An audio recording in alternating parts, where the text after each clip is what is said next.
پیارے بھائیو غور سے سنو، نبی کریم صلی اللہ تعالیٰ علیہ وسلم نے فرمایا تو عالم بن یا طالب علم بن یا علم کی مجلس میں شامل ہو یا علماء یا طلباء سے محبت کرنے والا بن، ورنہ تو ہلاک ہو جائے گا۔ پیارے بھائیو آج مسلمان کیوں ہلاک ہو رہے؟ اس کی وجہ مذکورہ حدیث شریف سے واضح ہو گئی۔ بے شمار مسلمان علم، علماء ان کے درس اور ان کی محبت سے دامن بچائے ہوئے ہیں۔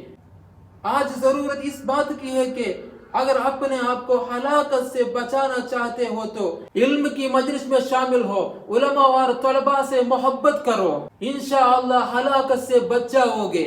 پیارے بھائیو اگر آپ اپنے بچوں کو دینی علم گھر بیٹھے سکھانا چاہتے تو ہمارا آن لائن مدرسہ میں اپنے بچوں کو ایڈمیشن لیجئے۔ اگر آپ اپنے بچوں کو آن لائن مدرسہ میں شامل کروانا چاہتے تو ایڈمیشن لینا چاہتے تو نیچے دیے گئے واٹس ایپ نمبر پر رابطہ کریں، کانٹیکٹ کریں۔ السلام علیکم ورحمۃ اللہ وبرکاتہ۔